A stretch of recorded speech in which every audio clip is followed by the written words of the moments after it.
Bismillahirrahmanirrahim. Assalamualaikum warahmatullahi wabarakatuh. Waalaikumsalam Waalaikumsalam warahmatullahi warahmatullahi wabarakatuh. Oh, itu ada yang putus-putus. Suara saya jelas nggak?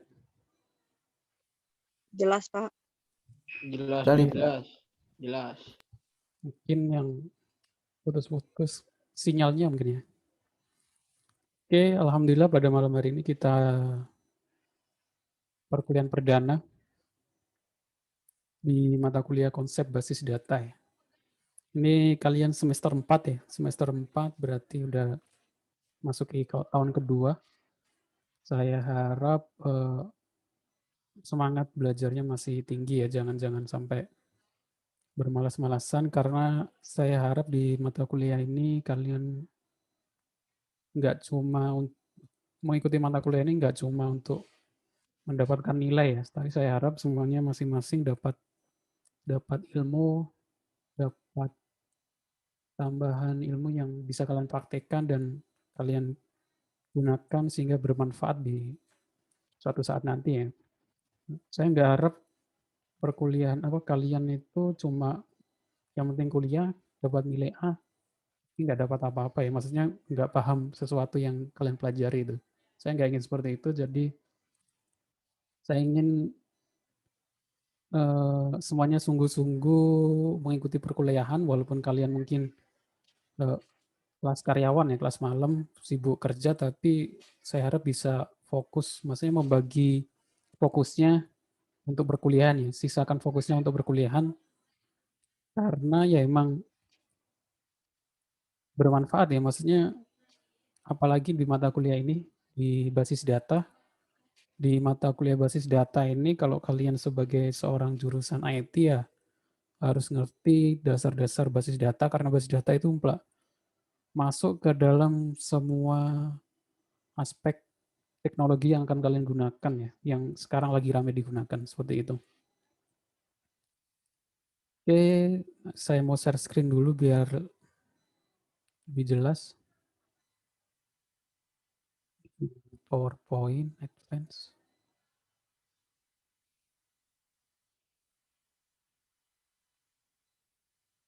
PowerPoint as virtual background.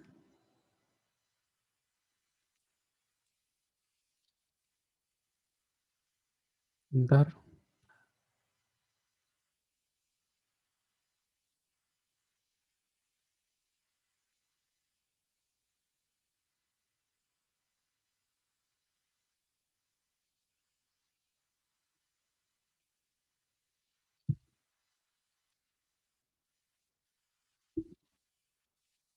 Oke, gambarnya udah kelihatan ya.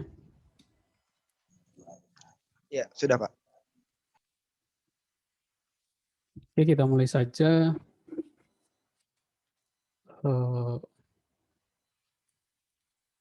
Pertama, di mata kuliah ini kita akan belajar tentang konsep basis data. Saya perkuliahannya karena ini perkuliahan online ya, maksudnya karena kita nggak bisa offline dan saya nggak bisa memantau pemahaman kalian ya, maksudnya kalian itu mana yang belum paham, mana yang paham, terus mungkin kurang kelemahannya di online itu kan nggak bisa nanya langsung dan lain-lainnya. Sehingga saya buat aturan untuk perkuliahan ini kemungkinan sebagian besar kalau saya nggak sibuk itu setiap perkuliahan pasti ada tugas. Setiap perkuliahan pasti ada tugas dan bagaimana cara mengumpulkannya dan waktunya kapan dan lain-lain akan saya jelaskan di pertemuan hari ini ya. Mungkin saya agak lain dari perkuliahan dosen lain mungkin ya. Karena saya ngikutin kalau sekarang itu lagi rame tentang kursus-kursus pemrograman ya. Sekarang dengan adanya WFH itu banyak berbuka kursus-kursus yang selama 3 bulan, 4 bulan online gitu kan. Dalam bentuk online. Dan itu biasanya lebih fokus, jadi saya buat seperti itu. Biasanya seperti itu mereka melakukan pertemuan terus ada tugas di setiap pertemuan. Selanjutnya sebelum masuk ke materi kita, perkenalan dulu ya. Saya masuk di Universitas Pelita Bangsa itu mulai tahun kemarin ya, 2020, Maret 2020. Bentar, saya lupa untuk annotation itu, nggak ada ya annotation, coret-coret.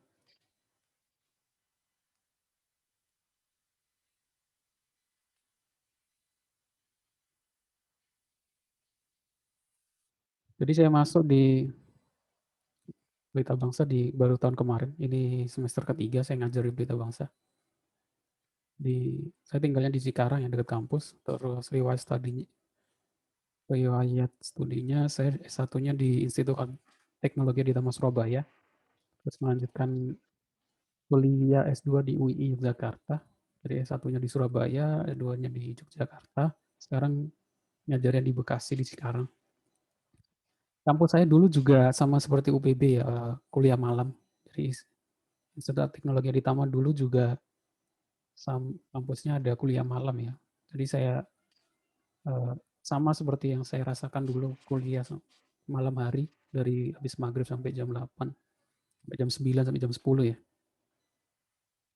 Jadi itu bukan kendala untuk mengerjakan tugas dan lain-lain karena saya juga dulu pernah merasakan seperti itu, maksudnya ya bisa bagi waktu ya, pintar-pintar bagi waktu.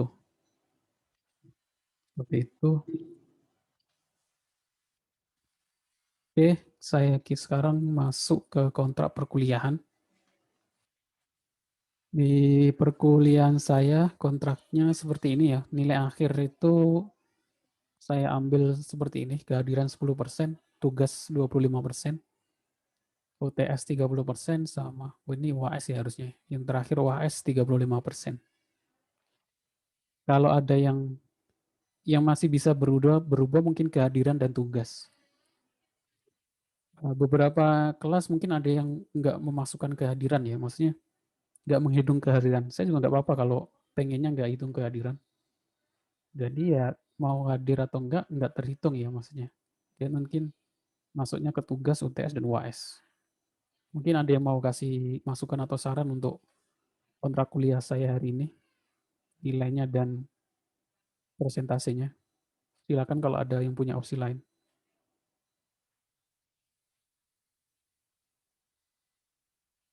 Medita, Pak. Ya, silakan. Kan tadi kayak yang Bapak bilang, kalau memang Bapak nggak sibuk itu tugas setiap hari ya, Pak? Iya, Bukan setiap hari, setiap pertemuan. iya, setiap pertemuan. Hari ini insya Allah ada tugas ya? Ini kan, ya Pak, dari pengalaman semester sebelumnya, Iya, kan ini masih selama corona ini, kelas kita tuh banyak yang ngambil kerjaan yang banyak gitu loh, Pak. Ada yang lebih banyak yang shift malam gitu, Pak.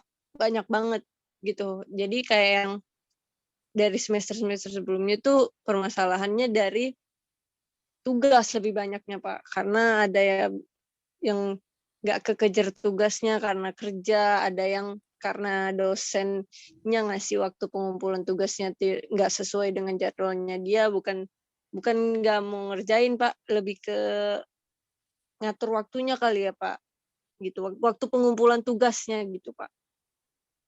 oke. Saya catat dulu. Yang lain mungkin ada yang mau kasih masukan? Ya, Pak. Saya Panji, Pak. Iya, Mau ngasih masukan juga, Pak. iya, gimana? Ya, mungkin masukannya kurang lebih sama karena kemarin dari mata kuliah ada beberapa mata kuliah yang tugasnya memang setiap pertemuan ada. Jadi kebanyakan mahasiswa tuh nggak kekejar untuk itunya. Jadi menurut saya kalau bisa mah jangan di setiap pertemuan, Pak. Saran aja. Kalau misalkan masuk ya boleh. Kalau enggak ya nggak apa-apa Iya. sih. Gitu aja, Pak. Oke, yang lain mungkin.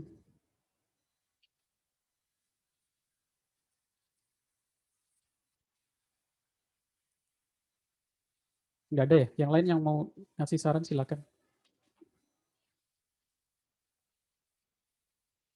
Jadi gini, untuk kalau saya tugasnya, Tugas itu dibagi menjadi 2 ya. Saya next dulu aja. Kalau emang ini referensi bukunya mungkin kita bahas nanti. Tugas itu dibagi menjadi 2 ya. Tugas sebelum UTS sama tugas sebelum UAS. Jadi tugas sebelum UTS itu terakhirnya sebelum UTS. Jadi semua tugas sebelum UTS itu terakhir sebelum UTS. Dan tugas sebelum UAS terakhir sebelum UAS. Jadi seperti itu. Jadi tugasnya deadline-nya kapan? Ya selama 1,5 semester itu. Sebelum ujian. Jadi sebelum kalian ujian, kalian boleh deadline ngumpulin dari tugas pertama sampai tugas sebelum UTS. Itu sih yang saya buat aturannya seperti itu. Bagaimana? Jadi maksudnya Pak, misalnya tugas hari ini masih bisa dikumpulin sampai sebelum UTS. Iya, masih bisa dikumpulin sampai sebelum UTS. Jadi ya. forum di e-kampusnya itu masih terus dibuka gitu ya Pak? Oh iya, nah untuk tugas saya nggak menggunakan e-kampus karena agak ribet ya e-kampus. Saya harus download semuanya. Jadi makanya saya buat WA. Jadi gini, nanti saya bahas di situ ya. Saya mau bahas tentang persentase ini. Kehadiran, tugas, UTS, UAS. Kalau UTS, UAS saya nggak bisa merubah, tapi kalau tugas sama kehadiran ini bisa berubah. Apakah kehadiran mau 10%, 15%, atau 5%, tugasnya mau yang lebih banyak atau yang lain, saya kalau ada yang saran, boleh berubah. Bagaimana? Kalau pengen kehadiran nggak dihitung juga nggak apa-apa. Saya nggak mempermasalahkan kehadiran ya. Jadi sebenarnya saya nggak, maksudnya daripada hadir terus nggak ngapa-ngapain karena nggak fokus gitu ya. Mending nggak usah hadir sekalian. Karena saya sebenarnya sih nggak terlalu memikirkan kehadiran ya. Maksudnya gini, kalau orang itu sungguh-sungguh semangat kuliah, walaupun nggak hadir, dia akan tetap mengejar kekurangannya itu dengan lihat rekaman perkuliahan, kerjain tugas. Tapi kalau orang yang kuliahnya nggak semangat, walaupun hadir, tugas dan yang lain-lain tetap nggak ngikutin ya, maksudnya nggak mau ngerjain dan juga nggak paham ya. Jadi sebenarnya kalau kehadiran nggak dihitung juga nggak apa-apa. Tapi kalau pengen dihitung juga nggak apa-apa. Bagaimana? Karena kehadiran 10% itu nggak terlalu banyak sih, maksudnya. Jadi kalau kalian nggak masuk sekali 2 kali itu nggak masalah ya, maksudnya sekali 2 kali 3 kali, tapi karena kehadiran itu 10%. 10% dibagi 1 semester itu 14 pertemuan ya. Jadi satu pertemuan itu nggak masuk 1 pertemuan itu cuma 1 poin ya. Jadi nggak terlalu mempengaruhi nilai. Jadi kehadiran nggak saya permasalahin karena kampus juga nggak mempersyaratkan. Kalau di kampus lain mungkin yang kampus negeri atau kampus yang disiplinnya mungkin diketatin itu kadang syarat untuk mengikuti UTS, UAS kadang ada kehadiran. Jadi minimal 75% hadir untuk bisa syarat mengikuti UTS ya. Karena kampus kita juga nggak ada syarat seperti itu ya, kehadiran mungkin nggak terlalu diperhatikan. Jadi saya tulis ini 10%, tugasnya 25%. Tugas 25%. UTS 30, UAS 35. Jadi kalau kalian ngerjain tugas UTS, UAS, ya kemungkinan saya jamin minimal dapat B ya kalau tugas UTS dikerjain, UTS, UAS. Dan tidak plagiat ya, tidak plagiat temannya. Yang saya nggak suka itu sama persis, cuma ganti nama. Itu di pertemuan saya mata kuliah kalian masih saya temukan seperti itu ya. Jadi jangan sampai sama persis. Seperti itu. Jadi ini nggak ada yang mau merubah untuk persentase kehadiran, presentasi kontrak kuliah kita. Nggak ada sih Pak, kayaknya Nggak udah ada pas. ya. Jadi sudah. Selanjutnya di referensi buku, kalau kalian pengen mempelajari lebih dalam lagi, kalian bisa beli buku online atau mungkin baca-baca ya tentang basis data. Ini contoh-contoh buku yang saya punya juga atau buku yang lain. Karena perkuliahan itu kan cuma berapa persen dari ilmu yang kalian cari ya. Di perkuliahan kita hanya bahas, saya aja membimbing kalian apa saja yang dipelajari. Kalian bisa belajar lagi, memperdalam lagi di luar perkuliahannya. Kalau mengandalkan perkuliahan nggak akan cukup untuk ilmu yang akan kita pelajari. Karena waktunya juga terbatas dan ya keterbatasan waktu dan tempat. Nah, aturan perkuliahan semua tugas itu tadi ya, semua tugas sebelum UTS itu terakhir pengumpulan sebelum UTS. Semua tugas sebelum UAS terakhir pengumpulan sebelum UAS. Jadi nggak ada yang nanya lagi terakhir pengumpulan tugas kapan. Ya terakhirnya sebelum ujian masing-masing ya, ujian tengah semester dan ujian akhir semester. Cara pengumpulan tugasnya bagaimana? Nah, biar lebih mudah saya koreksi dan lebih enak. Karena kalau e-kampus kan harus login dulu, ngeklik mata kuliah dulu, pertemuan itu ada beberapa klik ya. Karena saya pakai logika matematika, logika pemrograman ya, karena orang IT itu mikirnya sudut pandang waktu dan berapa kali tenaga yang dibutuhkan ya. Karena kalau pengumpulan lewat e-kampus itu harus login, nulis nama, nulis username, password, dan klik mata kuliah, milih pertemuan keberapa itu udah berapa kali klik ya. Jadi saya ganti tugasnya itu kalian buat folder di Google Drive masing-masing. Udah pernah buka Google Drive ya. Jadi buat di Google Drive kalian buat folder tugas. Nanti semua tugasnya taruh di folder itu masing-masing ya, di email kalian masing-masing. Tapi jangan lupa diganti linknya ke siapa saja yang dapat link sehingga saya bisa buka nanti. Nah, nanti pengumpulannya adalah link yang kalian, file link yang kalian upload ya. Saya kasih contoh.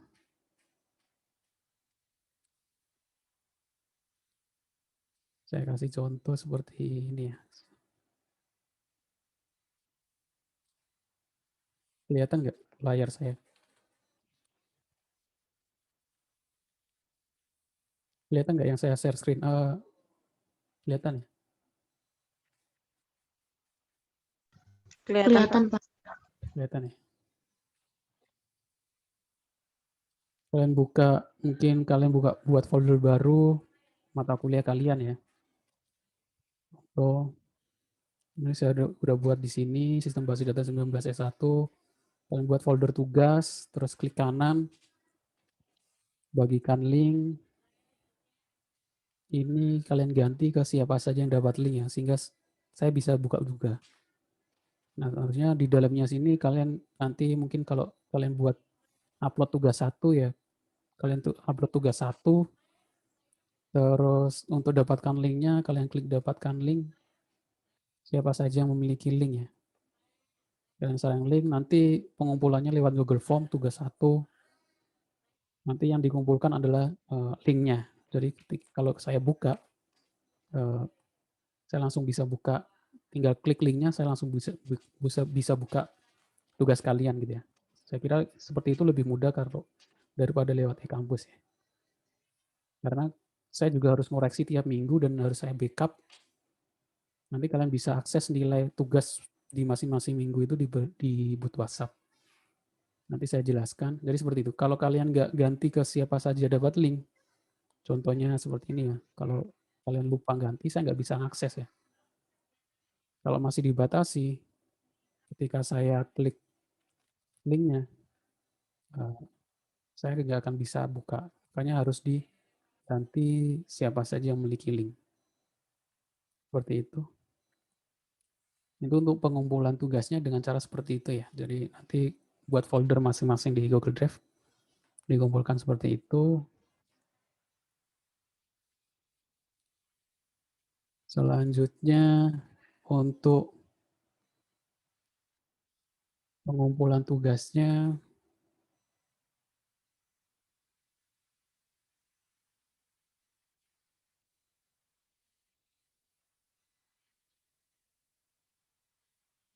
itu untuk aturan pengumpulan tugasnya ya.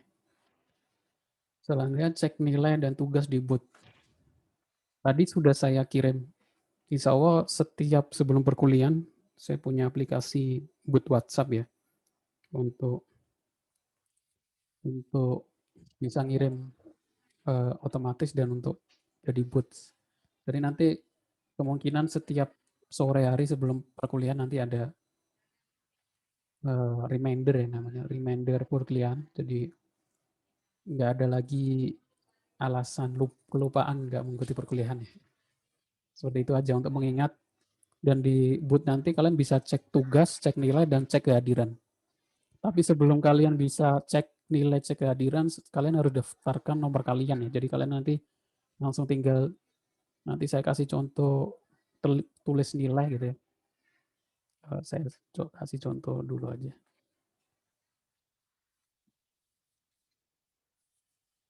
Nomor saya. Jadi kalau yang ada yang belum tahu, nomor itu bisa, satu nomor bisa jadi 2 WA ya. Jadi nomor saya itu 0857 30 30 40 25 ya.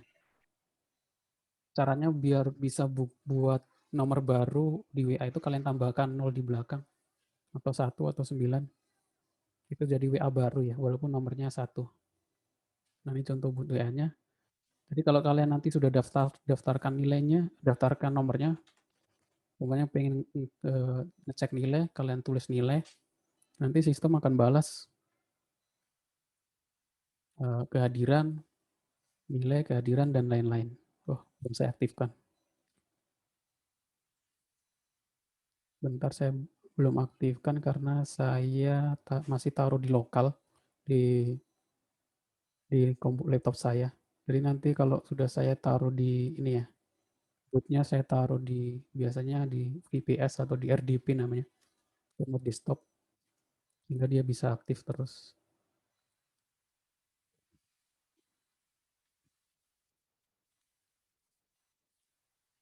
Kalau belum terdaftar nanti akan ada informasi balasan bahwa nomor belum terdaftar. Balas otomatisnya. Nah, seperti ini ya, nanti ada hai, namanya siapa, ini kelas, terus info nilai UTS, tugas 1, tugas 2, dan lain-lain.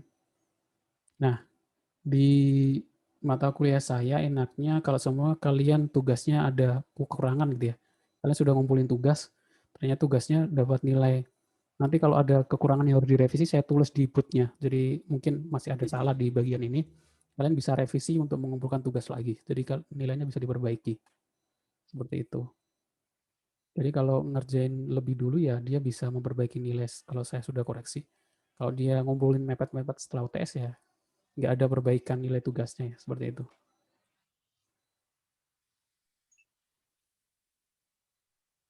Oke. Pak mau nanya dong. Ya silakan. Cara bikin satu nomor WA maksudnya satu nomor HP dibikinin 2 WA tadi gimana?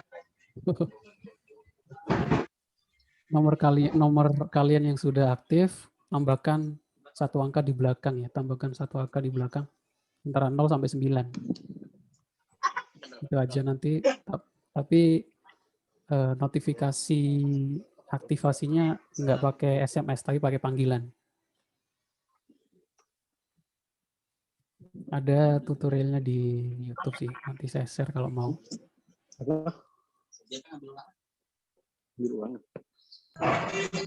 Oke, seperti itu.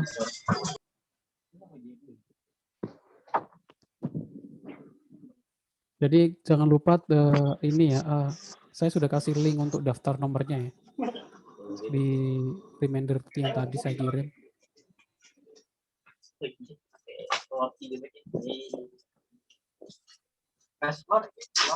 Kalian isi di situ sudah ada nomor sama NIM sama saya share dulu. Kalian daftarkan dulu, tulis di sini ya. Ini saya lihat belum ada yang nulis. Kalau nggak didaftarkan nanti sistemnya nggak bisa detect yang hanya nilai itu NIM berapa. Seperti itu.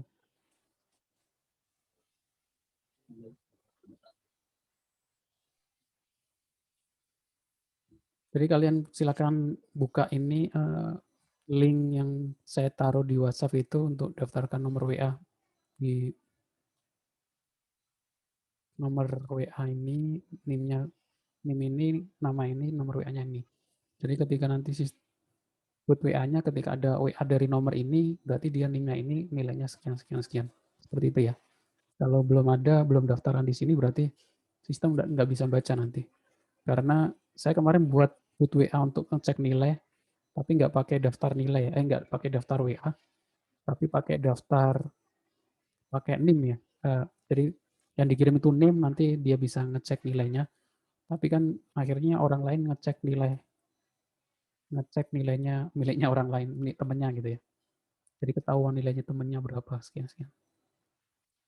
Seperti itu.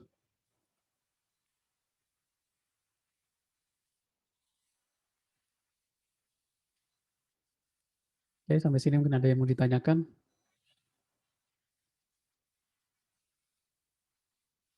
Kalau nggak ada, kita masuk.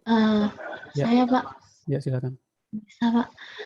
Jadi kalau nomornya udah nggak aktif misalnya gitu, jadi nggak bisa buka linknya ya? Kan Nomor WA. tadi untuk konfirmasinya lewat telepon ya?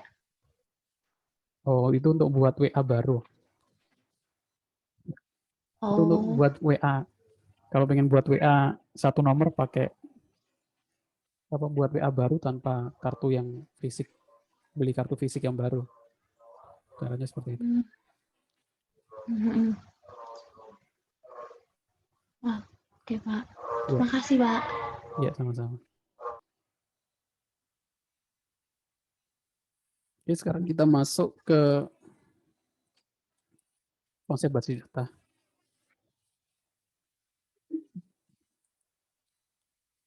Konsep basis data, saya mau nanya, ada yang bisa menjelaskan apa itu basis data?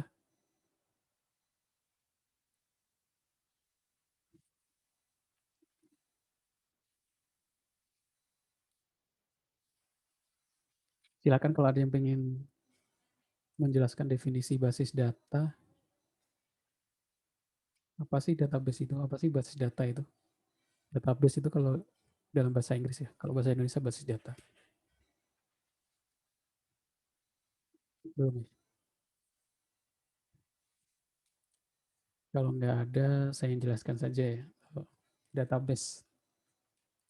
Data adalah apa saja yang kita tulis. Jadi dulu orang kalau pengen buat menyimpan data itu kan biasanya pakai kertas, pakai tulisan gitu ya.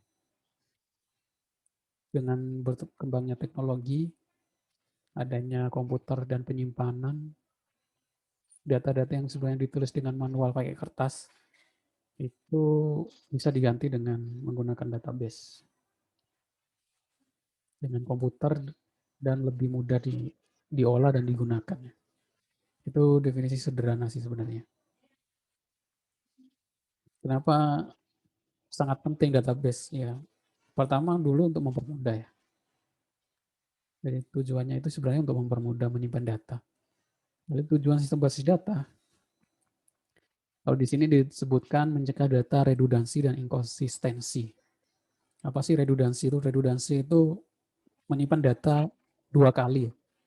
Jadi data yang double tersimpan dua kali itu kan bisa redundansi. Kalian menyimpan data, misalnya yang contoh yang sederhana, kalau jaga warung gitu ya, data orang hutang gitu kan. Kalian nulis di data orang hutang di buku A, buku B, buku C. Datanya sama. Ketika orang itu bayar, kalian harus mencoret ke tiga buku itu ya. Jadi ribet ya. Kalau kalian lupa coret di salah satu buku, akhirnya jadi ragu ini orang sudah bayar atau belum. Yang di buku A udah kecoret, yang di buku B belum kecoret. Gitu. Namanya redundansi ya, data double. Dengan sistem basis data itu kita menghindari data double seperti itu. Sehingga lebih mudah diolah dan lain-lain. Inkonsistensi itu data yang tidak sama. Kalau udah double terus tidak sama kan kita jadi ragu ini yang data yang benar itu yang mana. Mempermudah dalam melakukan akses terhadap data itu otomatis kita tinggal cari. Kok nggak ada suaranya? Cek suara saya kedengaran? Kedengaran, Pak. Kedengaran, Pak. Oh, kedengaran. Ada.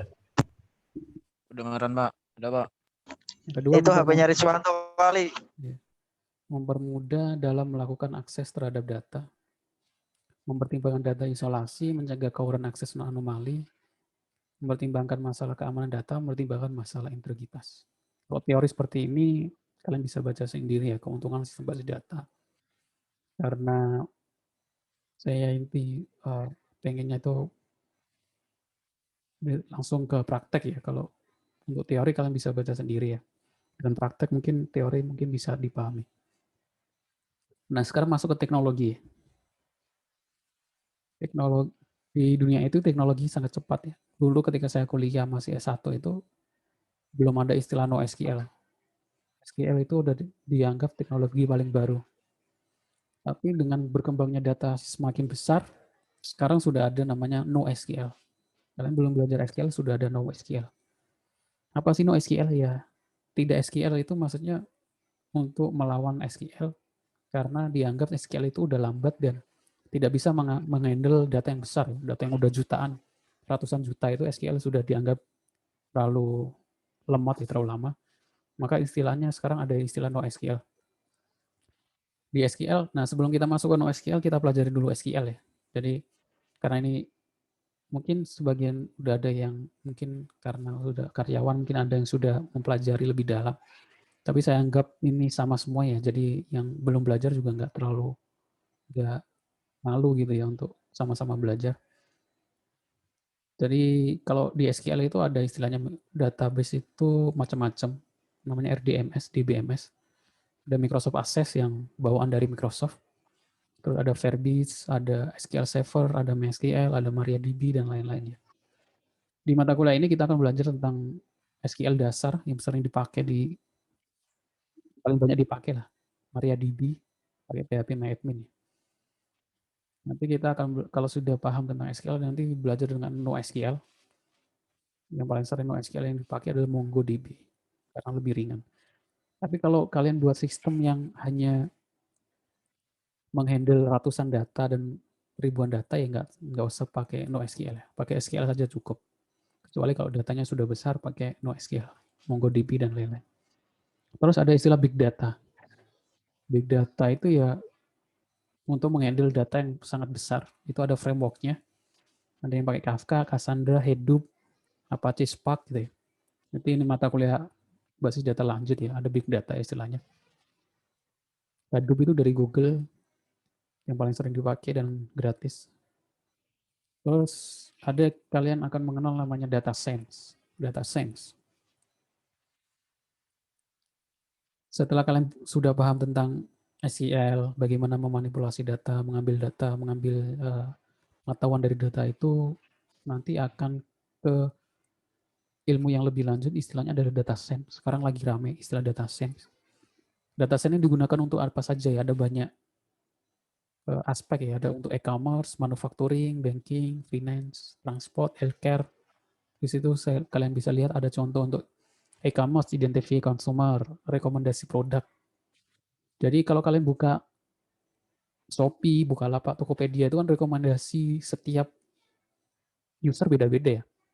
Kalau saya sering beli sepatu bola, baju bola, rekomendasinya pasti nggak jauh-jauh dari baju bola, jaket bola, atau bola, dan lain-lain. Jadi yang berkaitkan. Kalau kalian buka e-commerce Shopee-nya sering nyari handphone, laptop, komputer, nanti rekomendasi yang muncul di halaman home kalian juga tentang komputer dan lain-lainnya. Nah itu mengolah data yang terkait itu istilahnya dengan data science ya. Bagaimana menampilkan produk yang sesuai dengan interesting consumer. Beda-beda itu kita ngambil dari data science, mengolah database. Terus ada manufacturing, predicting potential problem, monitoring system. Manufacturing biasanya untuk prediksi dan lain-lain. Maintenance dan lain-lain. Terus ada banking, fraud detection, deteksi kebocoran keuangan gitu ya. Kalau ada yang bocor dan lain-lain untuk audit. Itu juga butuh data science, credit risk modeling. Apakah ada orang yang mengajukan kredit? Kan ada aplikasi untuk mengecek ketika ada orang mengajukan kredit dia berhak menerima atau enggak ya. Itu kan mengolah data juga ya. Customer lifetime value. Terus untuk kesehatan ada medical impact analysis. Ini juga lagi kalau kalian pengen fokus, kalau saya harap sih kalian sudah, walaupun masih semester 4, kalian fokuskan dari sekarang, nanti tugas akhir itu mau ngerjakan apa. Yang lagi rame yang mungkin sekarang olah data ya, data sentimen dan lain-lain, atau image processing, medical image analysis. Jadi mengolah data gambar, deteksi wajah, deteksi tangan. Jadi ketika sekarang sudah ada ini ya, masih kayak gini dia bisa deteksi 5, kalau saya kayak gini dia bisa deteksi 4. Itu bisa diimplementasikan untuk pembelajaran dan lain-lain ya. Seperti itu, deteksi gambar, deteksi orang bergerak, deteksi foto rongsen untuk kesehatan gitu ya biasanya. Kalau sekarang yang lagi rame ada gambar paru-paru pasien COVID, itu bisa deteksi karena dokter itu memprediksi dokter itu mendiagnosis pasien paru-paru itu nggak pakai alat ya, gambarnya dilihat manual. Jadi dokter melihat gambar rongsen paru-paru, ada putih-putihnya atau enggak, dilihat manual seperti itu. Dan itu sebenarnya bisa dikerjakan oleh sistem ya. Jadi sistem bisa mendeteksi titik putih itu ada berapa, kalau besar berarti diagnosisnya adalah COVID. Kalau kecil, kalau nggak ada ya berarti sehat. Itu bisa digantikan oleh sistem. Bukan memberhentikan, tapi mempercepat kinerja dokter ya. Jadi kalau dokter harus meneliti satu-satu mungkin butuh 20 menit. Kalau dengan sistem bisa langsung ngasih nandai merah-merah ya. Jadi kayak deteksi objek gitu ya. Oh di sini ada putih-putih, di sini ditandai. Dokter bisa tinggal memverifikasi, oh iya benar. Jadi bukan menggantikan tapi mempercepat kinerja. Ada bioinformatik ya tes PCR itu ya. Tes PCR itu kan RNA DNA ya. DNA RNA itu dibandingkan DNA itu kan cuma data RNA itu kan cuma 4 atau 5 huruf itu, ABCD atau apa, bergaris sampai berapa giga itu, 2 giga atau berapa. Nah itu kalau dengan sistem bisa lebih cepat untuk mendeteksi urutan DNA-nya. Tadi istilahnya bioinformatik atau biomedis. Ada juga istilahnya virtual assistant untuk asisten virtual. Dalam bidang transportasi ada yang paling ramai ya self-driving Tesla ya. Bagaimana Tesla atau mobil auto pilot itu ya. Dia itu istilahnya ada machine learning-nya. Dia belajar. Mobil itu bisa belajar sendiri bagaimana mengendarai dan lain-lain. Itu juga mengolah data. Terus ada finance, customer segmentation, strategi decision making, algorithmic trading, risk analytics. Jadi algorithmic trading untuk kita membuat metode prediksi kenaikan Bitcoin, kenaikan saham dan lain-lain. Itu juga mengandalkan data. Jadi hampir semua topik dalam informatika itu semuanya mengandalkan database. Jadi dari sekarang mungkin kalian bisa mau fokus belajar di mana karena nggak mungkin seorang IT itu paham semuanya ya. Jarang ya. Jadi orang harus fokus ke mata kuliah. Sama seperti dokter kan nggak ada dokter umum yang paham semuanya tapi nggak akan disebut ahli ya. Dia disebut ahli kalau dia fokus di satu bidang jadi dokter spesialis. Sama seperti bidang IT. Karena IT nggak mungkin dibikin pinter kalau dia bisa paham semuanya. Orang akan menganggap ya dia paham semuanya tapi nggak ahli gitu. Disebut ahli kalau sudah dia milih satu fokus bidang dan dia belajar cuma itu saja ya. Yang lain hanya sekedar tahu saja. Seperti itu. Terus ada data science case study. Ini studi kasus di beberapa bidang ya. Di beberapa ini data science di studi kasus di beberapa vendor atau startup. Ada Facebook, Social Analytics, Amazon Improving E-commerce Experience, Uber Optimizing Rider, Bank of America dia menggunakan dataset untuk increasing customer experience dan lain-lain. Spotify untuk musik rekomendasi. Jadi rekomendasi musik itu juga menggunakan data, mengolah data ya, sama kayak rekomendasi barang di e-commerce. Kalau sudah mengenal dataset, nanti kalian akan masuk ke dalam machine learning ya. Nanti ada machine learning, ada deep learning dan lain-lain. Sekarang juga lagi berkembang di semua bidang. Tahapan-tahapan machine learning itu ya dasarnya database, data collection, data pre-processing, model training, model evaluation, improving the performance. Itu tahapan dalam machine learning. Dasarnya juga harus paham tentang database. Nah, untuk paham tentang database, kalian kita mulai dengan SQL dulu. Sebelum kalian masuk fokus belajar tentang data science dan lain-lain yang lebih luas, lebih dalam, kalian harus paham SQL dasar, struktur querying language, disingkat menjadi SQL, yaitu bahasa yang dipakai untuk mengakses database. Itu dibagi menjadi 4. Ada DDL, DML, DCL, dan TCL. DDL itu data definition language. Intinya SQL atau intinya SQL itu ya cuma ini ya. Intinya itu cuma ini. Jadi kalian harus paham. Maksudnya di luar kepala bagaimana untuk menampilkan data dari tabel-tabel yang saling berhubungan. Dasarnya dulu data definisi language kalian harus bisa praktek dan paham. Create, alter, drop, truncat, dan rename. Nanti akan kita pelajari di pertemuan selanjutnya sama prakteknya.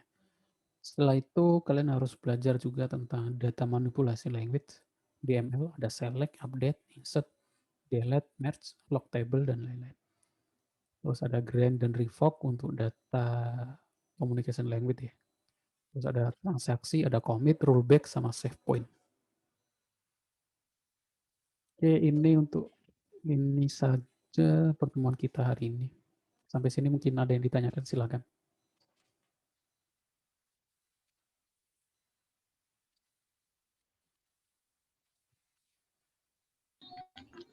Pak, nanti ada praktek langsung apa gimana, Pak?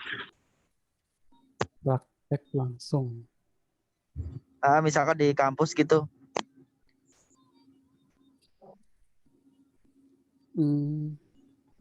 Kalau praktek sebenarnya bisa nanti kalau saya usahakan ini aja ya, ada salah satu tugas itu kalian praktek di laptop masing-masing, tapi direkam di video, terus nanti pengumpulannya dalam bentuk video gitu ya, untuk menunjukkan bahwa kalian ngerjain. Sebenarnya gampang sih. Nanti tugasnya itu buat database dengan nama database-nya adalah nama dan NIM masing-masing, sama nama tabelnya itu saya tentukan dari nama dan NIM. Jadi nggak bisa copy paste sih. Kalian harus buat dari awal dulu. Maksudnya harus sesuai dengan data dan NIM. Di semester kemarin juga saya ngajar manajemen basis data, saya buat seperti itu. Jadi kalau ada yang kelihatan copy paste, kelihatan dari nama database-nya, nama tabelnya, dan isinya nggak boleh sama ya, seperti itu. Kalau di kampus kemungkinan agak susah. Itu saja. Ya, ada lagi yang mungkin ditanyakan? Oh, baik, Pak. Terima kasih. Iya, sama-sama. Ya, Pak, saya mau nanya untuk terkait absensi. Tadi gimana Pak cara absennya, Pak? Oh, untuk absensi. Saya belum bahas sih sebenarnya, saya lupa. Iya. Absensi itu kalau sebenarnya saya sudah kirim ada lampiran gambar di WA yang reminder put tadi ya. Ya. Di situ saya tulis dengan klik tombol online. Oh, jadi otomatis ketika kita ikut ke Meet ini, kita udah otomatis hadir. Bukan ketika ikut Meet ya, ketika kalian klik tombol online di e-kampus. Tombol online ini ya. Jadi kalau kalian nggak ngeklik, maksudnya kalian dapat link Zoom-nya dari teman kalian gitu ya, otomatis kan nggak ngeklik. Itu nggak kebaca, hadir. Jadi harus ngeklik sih. Itu saja. Karena di sini ada menu, saya klik absen ya di sini ya. Di sini ada menu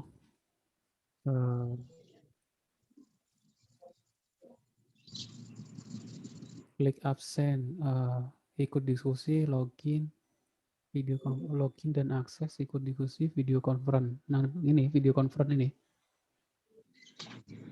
Jadi ketika saya klik video conference itu dia merekap yang hadir, yang klik video conference. Seperti itu ya. Kalian dihitung dari ini. Oke. Oke, Pak. Lalu untuk tugas tadi kita bikin Google Form sendiri, lalu aksesnya kita copy ke mana, Pak? Link aksesnya. Google Form-nya saya yang buat ya. Nanti kalau ada tugas nanti saya kasih link Google Form-nya. Oh, jadi formnya itu Bapak yang buat? Iya. Saya sudah buat website. Jadi kalau Sebenarnya nanti saya taruh di boot ya, jadi kalian bisa cek linknya. Kalau pengen lebih mudah, kalian buka dulu. Saya buat website untuk mata kuliah yang saya ajar.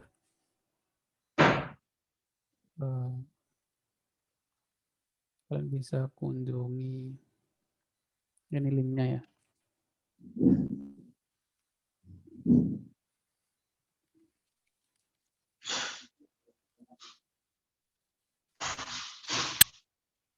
Ini link website yang saya buat dari semester kemarin. Di atas ada menu semester ya. Kalian bisa lihat semester 1. Jadi kalian bisa mengikuti perkuliahan saya di mata kuliah lain kalau mau sih.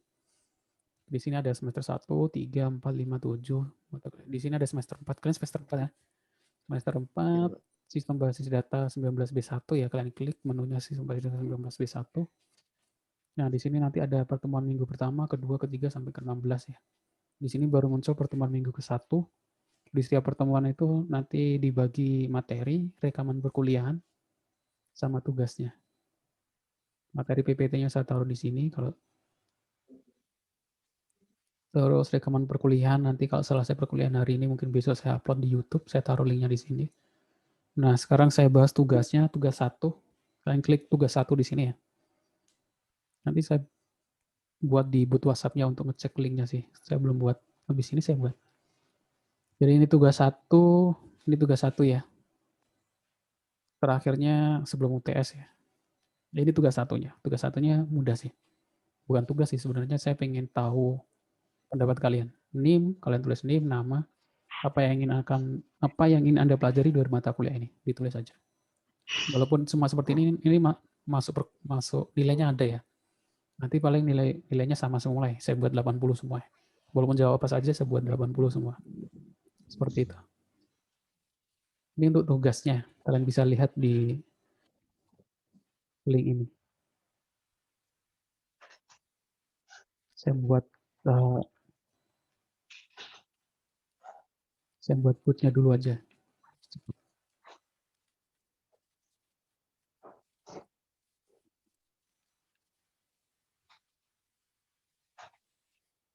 Simpan. Jadi untuk ngecek tugas 1, kata kuncinya adalah 19B1 ya. Saya sudah buat reply otomatisnya di nomor saya yang ini WA. Kalian kalau belum nyimpannya 857 30 30 30 40 250. Ini untuk boot ya, bootnya. Saya kirim di pesan.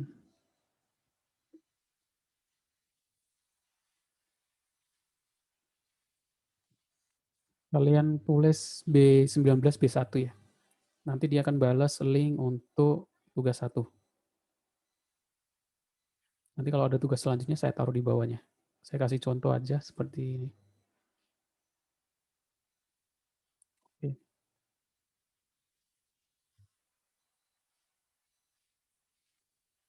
Ini kalian tulis 19 B1 ya. Ini nggak perlu daftar karena hanya bukan menampilkan nilai ya. Dia akan balas link tugas 1.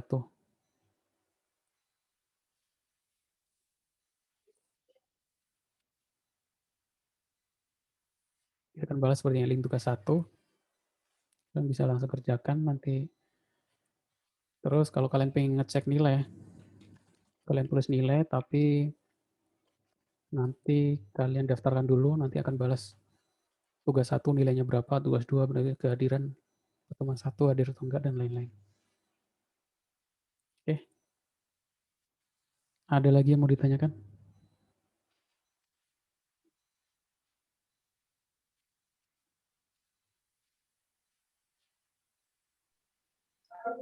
Cara daftar nomor WA gimana, Pak?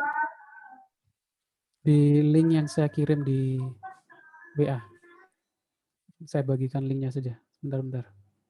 Linknya itu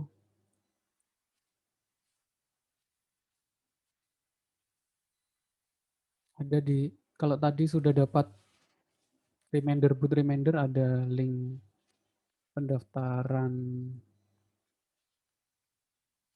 ini ya. Saya taruh Oke, di baik. Ya udah ketemu, Bu. saya taruh di chat. Linknya itu adalah linknya untuk mendaftarkan nomor WA-nya ya. Biar saya tahu kalau yang nomor WA ini NIM-nya adalah sekian. Jadi nggak campur gitu. Kalau sebelumnya di semester kemarin saya cara ngeceknya itu pakai nulis NIM gitu. NIM ini tapi orang lain bisa ngecek punya nilai temennya ya. Jadi kurang privasinya kurang. Jadi saya ganti dengan mendaftarkan nomor WA-nya biar yang bisa ngecek nilai itu sendiri-sendiri gitu. Itu saja. Ya ada lagi yang mau ditanyakan?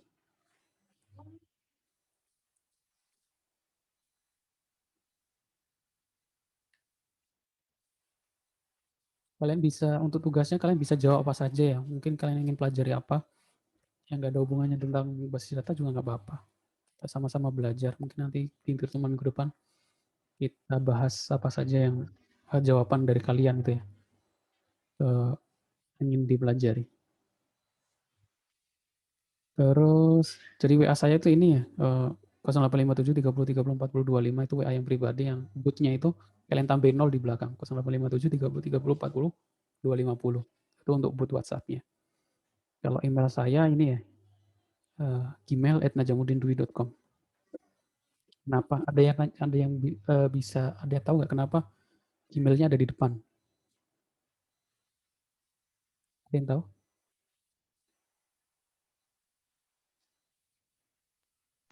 Yap. Email saya kan ini gmail@najamudindwi.com. Ada yang tahu kenapa Gmail-nya ada di depan?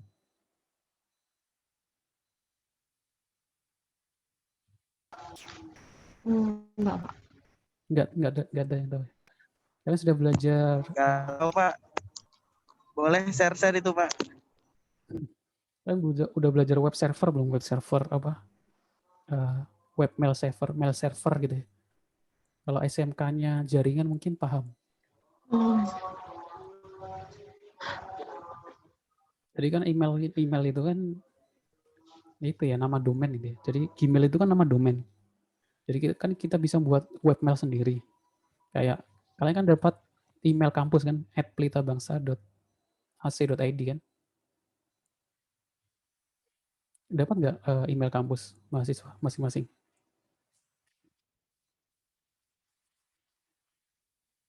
Nggak dapat. Ya, jadi saya buat webmail, saya beli domain najamudindwi.com, terus di najamudindwi.com itu saya buat webmail ya, webmail, web server, webmail sendiri, terus saya buat akun namanya Gmail gitu ya.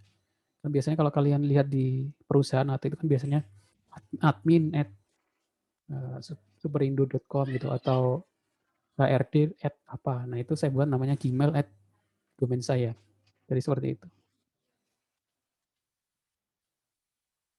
Saya juga niru dari nggak tahu orang lain ada yang buat seperti itu ternyata saya langsung lihat oh iya bagus juga terus saya tiru juga seperti itu.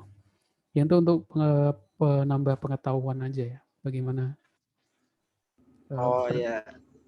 Ya ya paham ya kalau sebenarnya kalau kalian belajar webmail dan web server dari awal pertama kali lihat langsung ngerti ya karena saya dulu juga lihat punya orang lain langsung oh iya maksudnya seperti itu. Ya ada lagi yang mau ditanyakan? Ini pertemuan kita perdana hari ini. Ini saya rekam ya nanti saya upload di YouTube, linknya saya taruh di website saya di cacademy.my.id itu kalian bisa lihat atau nanti saya tambahkan di boot WhatsApp itu nanti link tugas 1, link rekaman 1. Kata kuncinya B19 B1 ya. Untuk ngecek link tugas dan rekaman perkuliahan.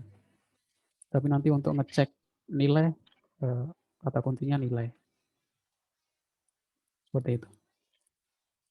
Saya buat seperti ini karena saya mikirnya kadang mahasiswa itu perlu dimotivasi. Maksudnya kelihatan kalau dosennya itu ngajarnya nggak sungguh-sungguh dari apa yang dia siapkan itu sangat mempengaruhi mahasiswanya. Mahasiswanya juga nggak akan bisa sungguh-sungguh ya dalam belajar.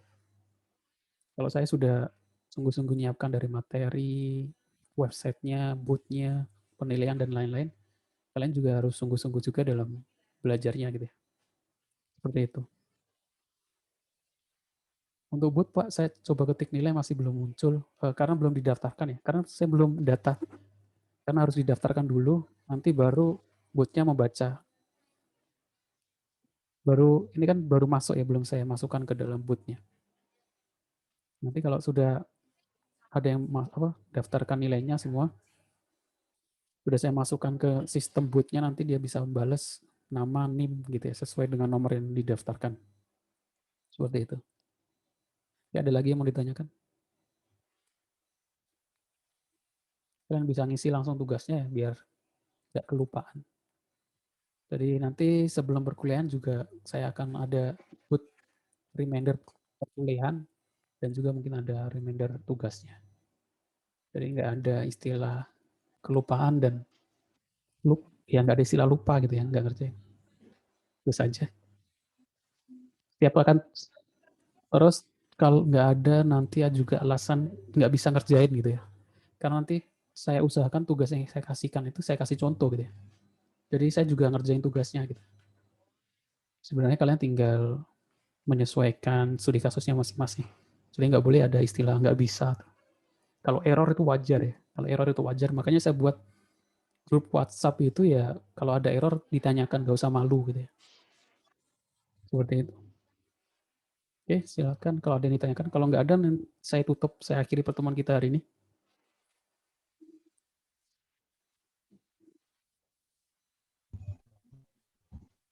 Oke, kalau nggak ada, saya tutup pertemuan kita hari ini. Terima kasih atas kehadirannya.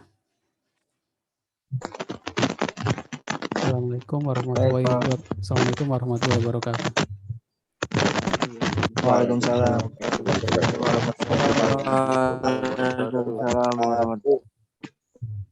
wabarakatuh.